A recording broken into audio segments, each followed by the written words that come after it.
1 minute past the hour. We'll go ahead and get started here. My name is Josh. I am the AI product manager over here at Decisions. I'm in charge of all the features for our enterprise level platform. And then we also have Brian Reel here. He's a chief customer officer at our new company. Both of us are kind of here to talk about this, billion agent future that we're going to have here, uh, probably this year, next year, and the future to come, yeah, we're here to talk about some pretty important topics here. These are like kind of critical things for IT companies to kind of think about, or just tech companies to think about in general as they try to introduce AI agents into their platform, into their enterprise. These are important things to kind of take into consideration while you go kind of off and explore AI and add all these innovative technologies. As far as agenda here, we're just going to talk about the billion agent future. We're going to talk about a challenge. How do we make this unstructured work thing possible with AI agents? And then we're talking about discovering and managing work with AI. How do you discover new processes? How do you build those processes safely? And then we'll talk about the building and orchestrating of the governance stack, what it takes to kind of make these things possible and make them provide actual value for you. And then we'll have a Q&A session at the end. Any question you ask, we're going to answer live. Feel free if you have a question mid-slide, if you have a question, mid-presentation, you can just ask it inside of our question and answer screen, and we'll be happy to go through everyone there. All right. Brian, with that, take it away. Yeah, Josh, great to be here, joining Josh on this webinar. I think we're both pretty excited to do it. In particular, this is like, actually, we started planning the webinar. I don't remember when it got on the schedule, but it almost feels like it was before the real excitement began, which was, I don't know, probably 5, 6 weeks ago now when agents really kind of became a top of mind concept.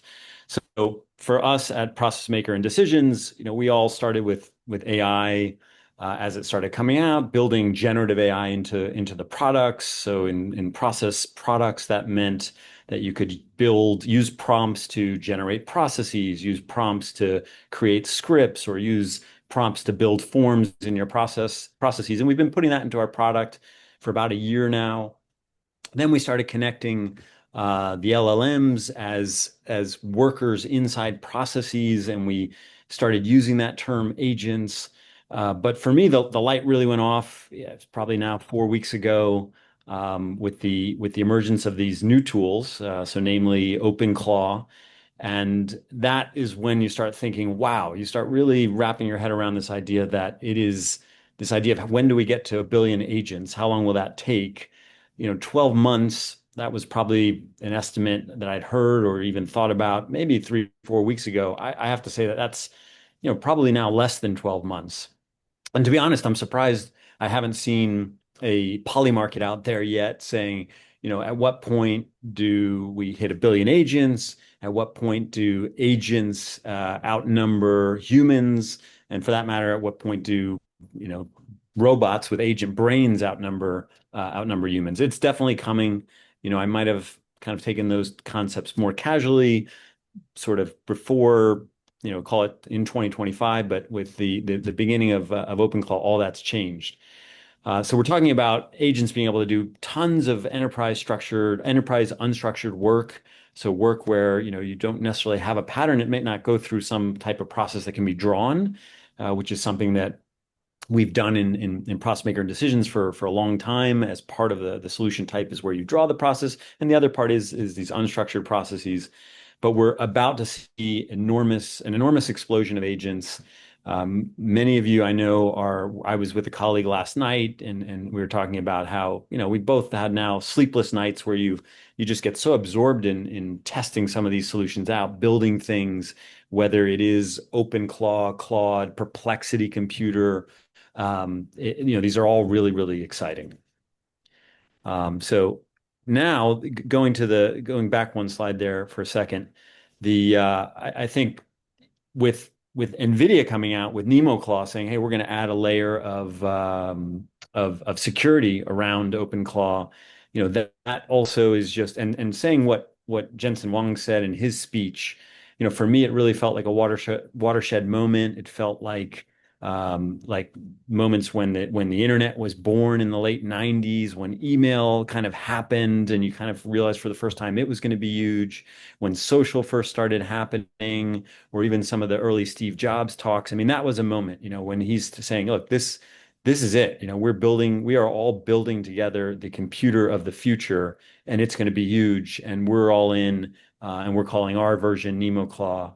I mean, this is a really big moment. So, and it, it occurred to me, it reminded me of in the late 90s, one of my first businesses was creating an internet service provider. And I remember staying up all night just watching the early chat interfaces and thinking how amazing that was, that all these kind of people were talking to each other. And now interacting with agents, it's that same feeling of like, wow, everything has changed. And this really is the biggest thing we will see in our lifetimes.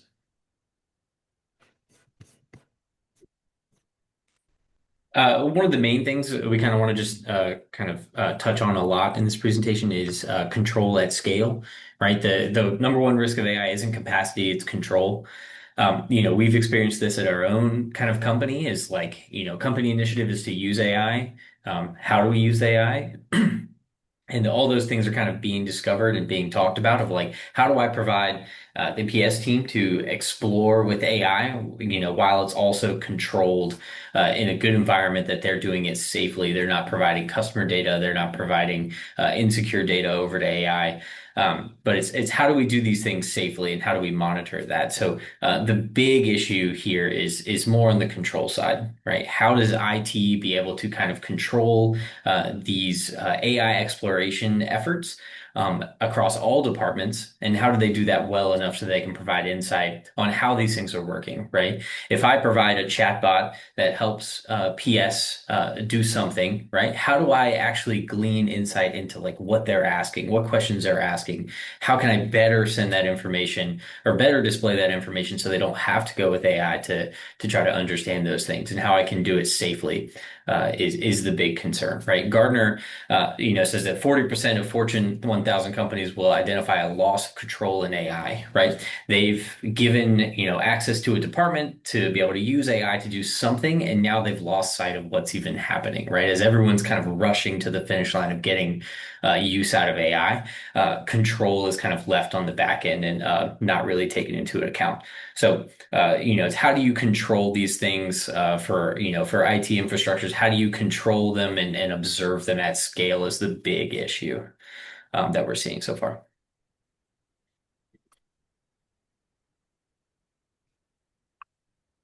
The problem, is also unstructured work, right? We have all these kind of things that humans need to do. They have to do in order to be able to perform their job, right? There's monitoring emails, there's slacking, there's adjusting spreadsheets, there's CRMs, and there's Jira, and then there's all these custom tools that people make kind of off to the side to be able to help them perform their work, right? How do you add an AI touch to all of those things? Given that it's so unstructured, given that it's so kind of probabilistic, less than deterministic, right? When no audit trails exist for how the decisions are actually being made, humans constantly context switching between apps, leaving invisible process gaps, right? And this unstructured work is exactly where AI agents will be deployed first, right? Monitoring an email inbox, right? Being able to ask a bot on your Slack kind of workspace a question and kind of know that it's answering the best way it can, right? And being able to add it to a spreadsheet and be able to have it normalize data. Those are the kind of places where people are going to look to improve or add AI first, right? So you think about like an email inbox, right?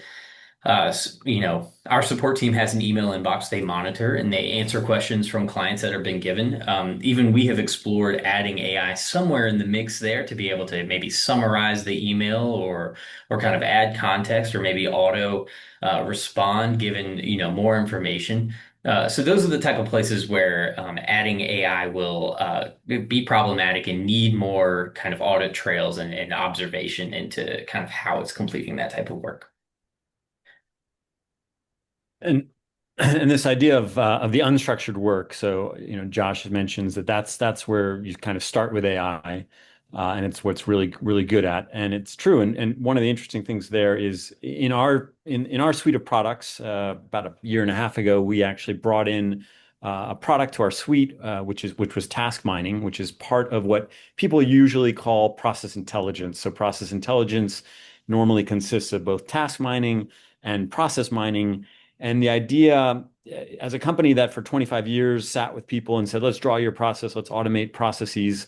This technology, the first time you see it, is kind of mind-blowing because it says, well, actually, let's look at the way you're working and let's just automatically draw the process.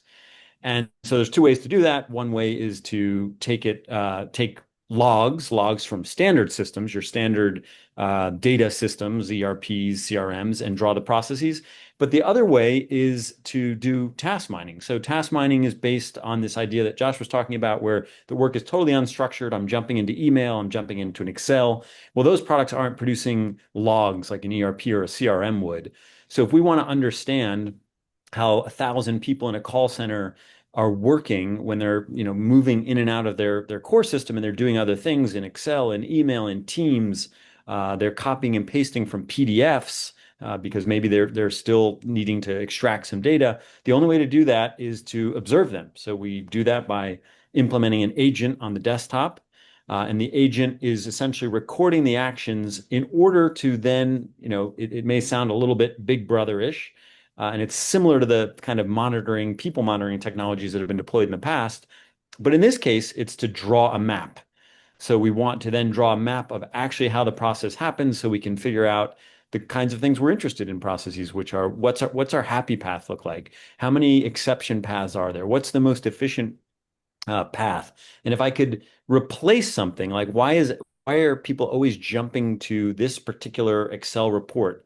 Maybe it's because I'm missing an interface. Maybe it's because I'm missing some data in my core system. And if I could replace that, what kind of savings would that result in for the business? So we can see here that, for large businesses, a small amount of change of the process can have a huge impact.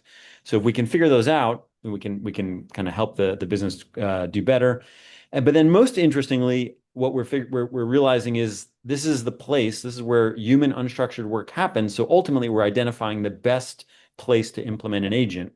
We are also noticing through this technology where early forms of AI, i.e., your kind of email summarization that's happening in a free version of Gemini or ChatGPT, we can see where people are doing that, what information may be leaking. So we detect that with task mining, and then we can go back to the business and say, hey, you probably want to formalize this, put it into an actual agent as opposed to having the people just using AI but still context switching. So that's the beauty of task mining and how it fits into this idea of discovering human work and moving it towards agent work. Once those agents are kind of implemented, then now they need to just be observed, right? You've added an email to your process. Now it's time to understand kind of why it's making the decisions that it is, and that's where we're kind of using process mining for that type of kind of log overview, right? Process mining becomes a systems that kind of lets people know how these things are working once they've been implemented, right? Let's say your agent made a decision to let's say you've implemented an agent to approve PTO, just as a simple example, right? You need to know why the AI approved that PTO versus why it may have rejected a PTO. And those are the type of insights you get by kind of observing logs from the LLM side and observing the logs from your agent that you yourself are kind of storing in a database that you can see kind of how it's how it came to the decision that it is, right? How did it choose to use this workflow over another, and all those types of things, right? And even more importantly, right, how is it, kind of how long is it taking to perform those actions, right? Is it using a ton of tokens in kind of its completion of your request, right? All of those things need to be taken into account when you look at any kind of AI effort, right? How long is it taking? How much money are we spending on this thing, and are we getting the return from the value once we've implemented, right? So tons of things to kind of observe in the back end of how agents are being implemented once they've been implemented. And so you can see that sort of these sets of tools, it's not surprising that since we've been working with tools like task and process mining and process building and rules engines for, combined with the two companies. We've both been doing it for about 25 years now. It's not surprising that it leads us to start really thinking about, okay, what does the governance stack look like in the age of AI? So we think about AI agents and we start thinking about billions of agents. We start thinking as well about the pressure that IT organizations are already under with the complexity of the IT landscape.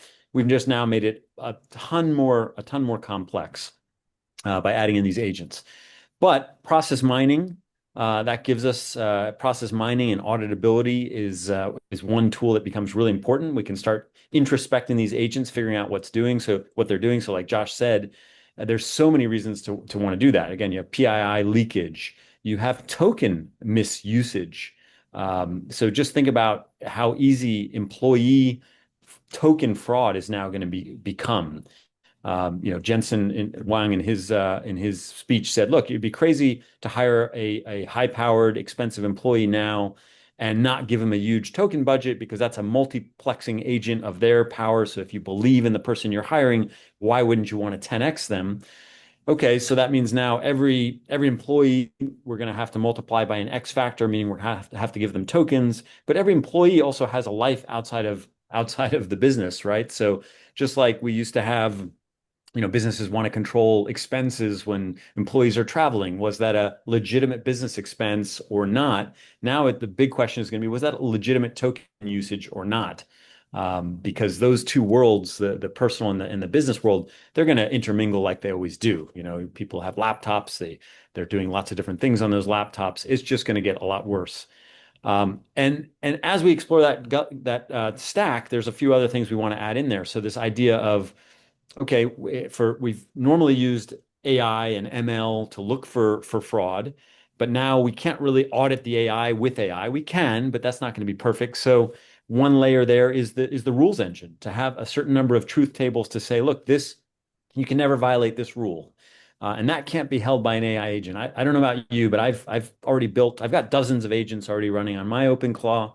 And at first, I mean, I'm still very excited about what they're doing, but as I look at them manually, I'm completely blown away by some of the answers they give, meaning completely wrong answers. You really start to notice the hallucination once you watch an AI agent interacting with a customer, no matter how much you've trained its soul file, its memory file, and then no matter how many times the agent says it's corrected itself. I watched an agent on a little project I have where it's speaking to customers, literally make up phone numbers. Oh, you need to call this phone number to get that handled. And here's the email, completely made up. So, we need to think about where rules engines are going to kind of box that in. And of course, we know context is king. So everybody's talking about context now, this idea of having a second brain or a digital twin, which are these usually markdown files. Maybe it's a Postgres MCP enabled database that is the place that the agent gets educated, gets its context. So that becomes really, really important. Context is everything. And it is true that the model, if you give it the right context, the model matters a little less. It's pretty easy to want to default to things like Opus 4.6. They're amazing. But that can cost a lot more. And then we take it to we go another level further in process mining. If we know how our processes are connecting, i.e., object-centered process mining, and we give that context to the agent to say, this is how our business operates, plus all the memory you have, now we're starting to get closer to something that could actually govern these agents. And that brings us into our next thing, rules engines for deterministic truth around kind of AI interactions, right? And most of the kind of AI interactions that you're building ourselves or we are building as well are for more probabilistic answers, right? Determine if I should send this email. How would I react in this kind of certain scenarios? That's most of what we're asking AI to do. But we think that's going to become change after, AI becomes prominent in more of these applications, right? AI is probabilistic, but rules are deterministic, right? And they make it absolutely clear that if a purchase request order is over $7,000, that it needs to be reviewed by something else, right? That's not something we would type into a system prompt to ask AI to kind of determine, right? Those are rules against data. And so that's what we're looking to do in the next couple of years in decisions is determine how we can kind of kind of control AI through our rules engine, right? How can we make structured policies and put them into something that's more deterministic rather than probabilistic to kind of check, keep AI in check, so to speak, right? That, every AI before it's kind of sent or responded to someone that is external, that it is validated through kind of rules that you have determined yourself and you've put them into a system of record that you can kind of tweak on a day-to-day basis, right? With a full audit trail to kind of tell you how this is how AI responded versus this is how our rules engine kind of prevented the response there, and kind of how they can be flagged. And determined and kind of a better insight into how your AI is actually responding and how can we prevent bad responses or how can we prevent good or enable an AI to make good responses while preventing the bad responses and giving insight into both. And along those lines, we know as we were mentioning earlier, context is really king. So this idea, I love the terms that are being kind of coined around this, the idea of the second brain. Like we're all going to have our second brain. Our AI is going to know us through the second brain. There's been a term in the process world for a long time, the digital twin kind of makes a little more sense when we talk about companies where I believe that every company in the very near future, let's call it the next, well, it depends on what part of the world you're in. I'm in a part of the world right now where this might take a little bit longer. But if we think about every company having a digital twin, which is a concept that's been talked about for a while, it's a kind of a older Gartner concept. It's now really possible. I mean, you would essentially want to walk into any company and say, "Great, let me understand your ecosystem of applications and all the APIs that exist. Give me your org chart." And now let me literally build an agent for each part of the organization. So you have a support group. Let me create a master agent and then, X number or N number of sub agents to that master agent. Let me do the same thing for sales. Let me give it the context it needs to adequately represent your organization. So one of the most fun things, I mean, I'm sure there's lots of people listening now that are, again, doing a lot of this experimentation with all the different types of agents that are out there. And I love this technique of the reverse prompt. And I did it the other night with my master agent called Wanda. She kind of governs my other agents. And I said, Wanda, based on what you know about me by now, it's been 3 weeks in our relationship.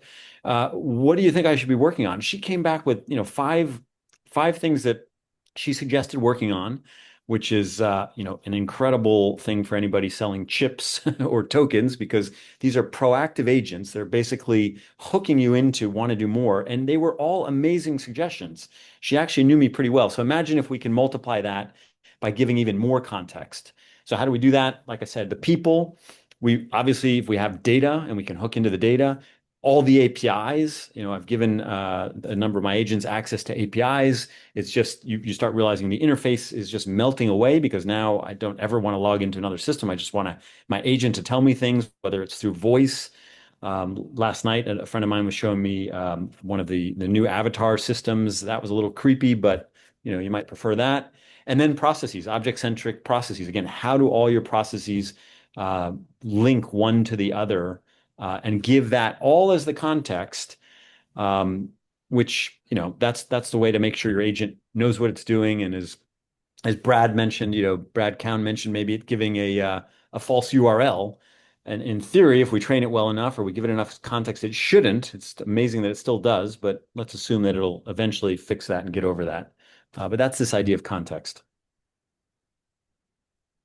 A big thing in here is regulatory, regulations that are happening in the world to kind of force users to kind of do this and force us as business owners to try to, add more logging and audit trails on where we add AI into the system. You'll see the Europe AI Act mandate transparency, risk assessment, and human oversight for high risk AI systems, right? You're not going to want to put an AI in charge of like a 911 operator call, right? Those are the types of things that is kind of forced. You're forced to kind of add more audit trails to every AI system that you look to kind of integrate with or add. Every agent action, decision, outputs, all that stuff is logged for you to be able to provide. for you to be able to provide a great insight into if you are allowing AI to make decisions, are you making sure that they are doing what they're doing safely and that you can review those types of things, right? And we talk about compliance, right? Our IT system, our IT inside of our company is always making sure that we are compliant with all these regulations to ensure that we are building software for clients safely, right? All those types of things that we've added into our kind of very work to make sure that we are following appropriate protocol when whenever someone needs access to a system, they have to submit an IT ticket. All that stuff is logged to make sure that we are in compliance. The same thing is going to be needed for these AI agents and these AI interactions that we add inside of our platform or inside of your kind of ecosystem. Are they compliant? If so, how are they compliant? And if they are compliant, let's see the logs to prove they are compliant. All those things are necessary when we kind of get into this billion agent ecosystem or world that we're living in. Yeah, Josh, besides the compliance aspect, I think the insurance aspect, I mean, the insurers, they've got to be salivating over what's coming. And I have my two partners, my founding partner at Process Maker, he ran a number of reinsurance brokers and MGAs, and now he's sort of retired, but he was basically in the business of developing products, insurance products, anything that you could insure, figure out the right parameters to bound your risk and go out and insure it. And we know, all of these things that AI agents are going to be doing. There's going to be a whole nother layer of insurance that's going to happen there. I don't even know if I've ever heard that many people speak about just the size that industry will increase by as a result of this kind of AI agent future. So the future is definitely governed.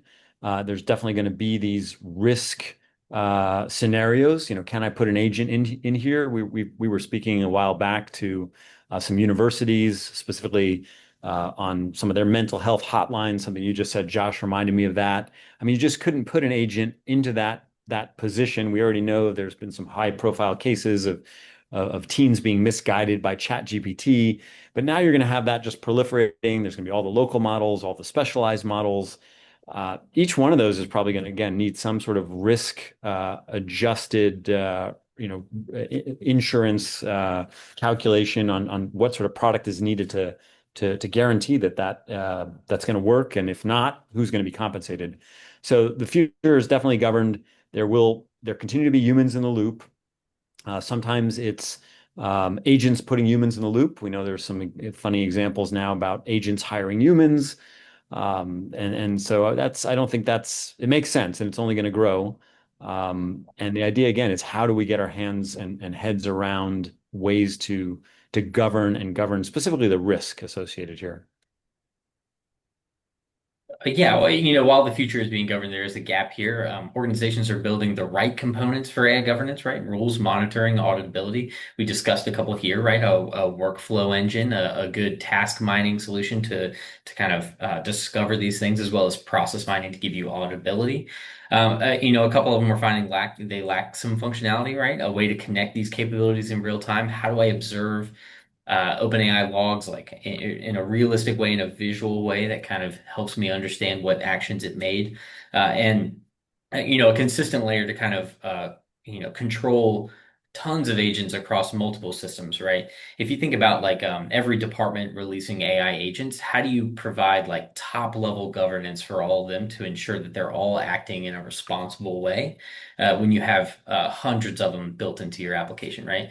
Our PS team, they have initiatives where they're building AI agents to kind of help them do work and help them architect things and discover things and take notes on things. All those things are going to need governance. All those things are going to need something to kind of help them in their actions or in their day-to-day lives, right?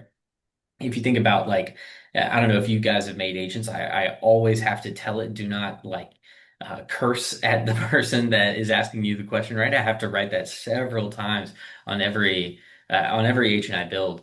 And so to try to mitigate that in one place and kind of add some top-down action so that it doesn't, I don't have to write every time, do not cuss at the person using you, would be beneficial. So that's kind of another exploration we're doing here is to try to figure out how can we control multiple agents if there's going to be millions kind of released into the wild over the next couple of years. How can we provide some kind of top-down governance, top-down control to ensure that these things are operating under the best practice that we have provided to them? And it is a real dance, right? You've got on the one hand, everybody wants to try and innovate, and in fact, every company like ours, a software company, previously called a SaaS software company, or maybe still called a SaaS software company that has lived through the SaaS apocalypse of the last couple of weeks, where it was like, hey, SaaS software, it's all going to die. It's all going to be replaced by APIs. There is no by AI. There's no future for SaaS. What was the reaction? Well, the reaction was, okay, well, we've pivoted many, many times. We've got to just innovate. We've got to be exploring AI. And so every board of every software company in the world turned to their executives and said, what are you doing with AI? You're not innovating fast enough. You need to be doing more. Then at the same time, we recognize that there's this need for control. There's a lot of risk being introduced into systems when you start using AI. So interestingly, in here in Process Maker and Decisions, what we decided to do was say, okay, we do need to be innovating on every front. So we have lots of experiments going on, but as Josh pointed out, we want to make sure that the governance is there. So in fact, we're building systems internally, and we lucky because we have a lot of these solutions. These are the solutions we've always been building and selling to say, all right, why don't we set up a system where we use our own solution to allow employees to say, hey, this is what I want to work on. This is the token budget I need. This is what I expect the ROI to be, and let's just track it. We expect 9 out of 10 initiatives to fail, and that's fine. That's part of the innovation cycle. But let's make sure we have some sort of closed loop and we can control it. We can look for PII seepage. We can look for token seepage. And then let's start developing this idea of a control layer for AI orchestration. So this idea that you've got APIs, you've got data, you've got services. Those are coming through your existing products, your ERPs, your CRMs, your databases. The AI agents, yes, they're the most comfortable way now to interact with that data. I can just ask, or I can proactively tell it to go look at trends and come back to me. But then let's give it a control layer. Let's make sure that, if I think the Gartner number is something like 25% of everything an AI agent does is wrong. So if you connect an AI agent to an AI agent to an AI agent, you get the idea. It's a little bit of the phone tag. It just starts multiplying. By the time it gets to the end of the AI agents, the message or the objective, or everything is kind of now out of whack. It's out of context. It's kind of lost. So if we can put in this control layer and pass it back through a deterministic uh, rules protection layer, like, hey, here are the rules. You can never spend more than these tokens. You can never release this data. And don't just give that to the memory of the AI, because again, I think all of us who are using these know that they do continue to fail. We think this is what a true control layer starts to look like. And then we go to the next slide. We see sort of now kind of a more complete system. So at the foundation layer, the thing that everybody wants to take advantage of is the data. So, is Salesforce dead in the water? Well, they are potentially dead in the water if they don't start throttling their API. Meaning, if I can go to the API and get to access to all my data and I'm doing it through an agent, then the interface disappears. So now I don't have any value. There's no value in that interface. And if the interface disappeared, I'm just accessing data and my agent is learning from me. Well, in 3 weeks' time, I'm going to say, you know what? Can you just organize this in a way? Do I ever need the interface? Can you just pull me out of Salesforce? So of course, that's again why that SaaS apocalypse sort of happened. But we want those agents are interacting with those layers, the data, the APIs, and surfacing it. We're interacting with the agents. If we do want an interface, they spin it up on demand. If we do want to report, they spin it up on demand. So reporting, pre-reporting, that seems to be dead. I mean, I can just ask my agent the moment I kind of need a report. Now you might argue, yeah, but you're going to do that 10 times. You're going to pay the token budget 10 times in a row. That's kind of silly. So, not everything. I'm being a little bit hyperbolic here. These things aren't going to die because there are little gotchas everywhere. But then on top of that, that AI agent layer, let's let it run Let's let it be intelligent. Let's let it be proactive. The proactivity is amazing. I mean, for anybody who has managed employees in their career, the message from the manager is always, well, you could be more proactive, come up with ideas, suggest things. And these AI agents are amazing because they never finish a task without suggesting another task, which is usually pretty awesome. And so, yeah, you want to double down, put in a little more for the tokens and let them do it, right?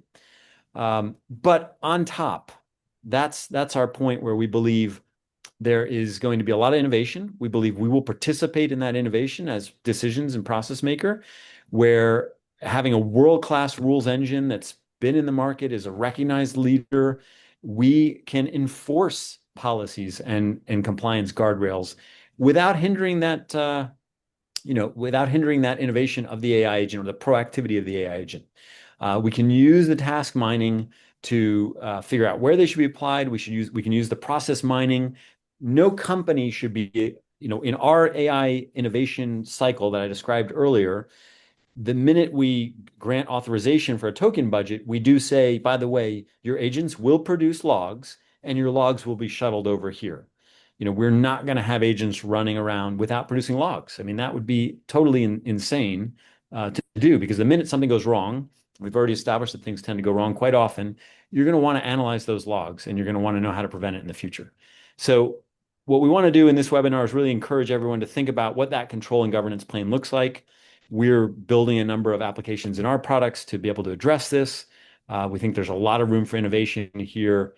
And as long as that grows along with the intelligence layer, we think, hey, this is, hopefully going to be an enormously positive thing for the future. And, depending on whether you think it is positive for humanity or not, that's a whole nother webinar. So I think that brings us now to our Q&A. So, love to get your thoughts and love to continue the discussion. Got one in here. It's, will AI agents use traditional workflow BPM diagrams to perform their work? I think it'll look a little bit different, given that, AI agents can use, completely different types of kind of decisions when coming to, kind of looking at the work or workflow tools it's looking to execute. Traditionally, with a BPM diagram, it's one step here, one step here, one step here, one step here, follows that pattern every single time it's executed. With agents, it's a little bit different, giving that kind of the requests or the asks are different. They're a little bit more kind of chaotic in their kind of execution. They use their own kind of thinking or logical to kind of make a decision on what flows to execute. So the diagrams might look a little bit different. The execution is definitely going to look a little bit different, but it's all kind of the same type of kind of interaction, the same type of development, right? You're building a tool. That tool will be used by an AI agent and executed well. So the tool has to be, has to have a good workflow and has to have a good diagram outlining how that executes. And the way the AI uses tools to execute might look a little bit different, but the diagramming of a tool will look the same as a traditional workflow. Yeah, and on that point, I would add I've always thought of BPM, the business process, the world of BPMS, the business process management system, with this idea of a structured work as being maybe 15% of what the world does. The other 85% is unstructured. So BPM diagrams were really only being applied to say 15% of the work, if at least according to this paradigm. And then the other bit was things you do in your ERP, your CRM. That tends to be unstructured. They're tables, they're views. You're coming in and out. So with agents, I still think there is going to be a place for that kind of structure, especially when it's not necessarily internal. So if we have processes that cross supply chains, we're still going to want to enforce a process rigor. And there we can't leave it to the agent because then we'd say, well, whose agent? My agent, your agent? Let's say we're all participating in this process. So I still would want you to participate in a supply chain. If I'm Walmart and I'm building these ways to interact with me, there's still going to be structured processes. Now, whether you substitute an agent for the human, that's going to be your business, and I might not even know. We know agents are now running around with credit cards, spending money on people's behalf. Lots of things we just won't be able to tell the difference. So I still think it'll probably be that 15% to 85% rule that you'll still use these kinds of diagrams to perform work. It'll just be, yeah, all the traditional task types will get replaced by AI agent task types. I got another one for you, Brian, here. Why would I need anything but agents in the future? Yeah, there's definitely nights and mornings where I think you might not. I love these concepts of, okay, we'll probably see the first trillionaire in terms of, maybe it'll be Elon Musk or Jensen Huang, but what about the first trillionaire agent, like an agent that just goes, sets up a company, incorporates, starts operating, spins up sub-agents, literally, like, why would you need people or employees? So, of course, that's what's got everybody, all of us freaked out, either for ourselves or our kids. I think obviously there's the theory that, well, blue collar manual labor, that'll still be around, so we should all start pivoting to that, start developing more hobbies, and sort of in-person kinds of activities. There's still going to be a need. We're seeing everything grow. I mean, I love the example that I heard the other day that, radiologists were all supposed to be replaced by now. I mean, that's done on the other side of a screen. So it's like a developer or programmer that are being replaced, but yet that population is supposedly grown, just because there's more work, or the idea of the vacuum cleaner that was supposed to, eliminate housework, and it just resulted in more housework back in the 50s and 60s. So it seems like we will need others. Our human in the loop practice is only growing just because there's now more work to be done. And so even if that percentage of amount we have to review with humans is decreasing, we're still seeing it move up. And then, there's certainly still going to be roles for humans.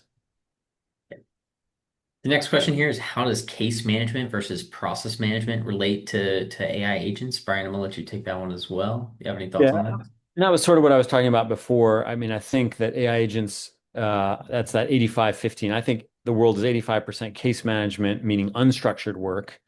There's a case management modeling notation is what was used, and it wasn't nearly as interesting as business process modeling notation, BPMN, which really evolved from workflow charts of the past. It's been around for a long time. And so AI agents, they're much more useful in the unstructured work. They're absolutely unstructured work behind on the other side of a piece of glass, i.e. a screen. That is going to be 100%, done by AI agents. But there will still be ways you want to structure the AI agents. We'll want them to work into that orchestration layer. Those are the tools, part of the tools we've been making and for a long time, and we believe those will continue to be around.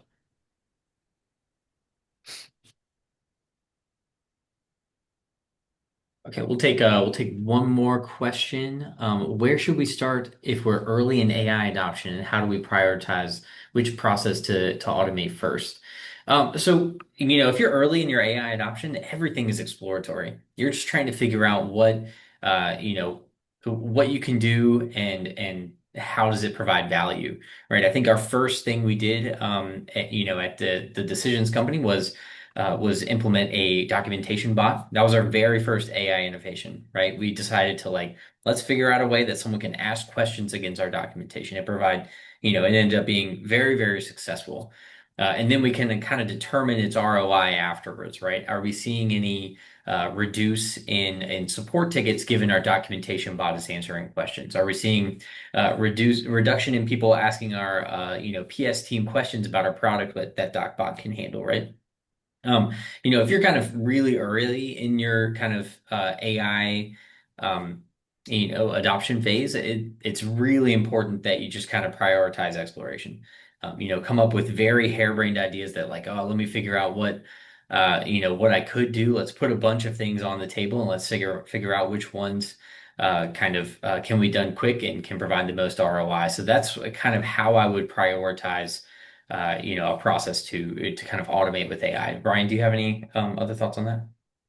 Yeah, I guess for me it also matters, what size business you are. I'm actually off right now visiting with a number of our customers who are banks, and so it's very different if you're a large bank versus if you're a small business or if you're an individual. So individuals certainly should be experimenting. Obviously, large organizations, banks are not going to tend to experiment. They do need to experiment, but so they need to do it in a little more formal way. So I think, like we were saying earlier, part of what we're implementing is a full innovation cycle because we recognize we need to be experimenting. We recognize employees and people want to be on the forefront of technology if we're a technology company. So, I remember a few years back we had a discussion around you had to be using engineering leaders would always say, look, if we're not using the right tools in the right stack, we won't attract the best engineers because they want to be working on the best tools, the best stacks. We know that the employees of today and tomorrow are going to say, well, I want to go to the company that's doing the most innovation, where I'm encouraged to go out and like Josh said, try these harebrained schemes.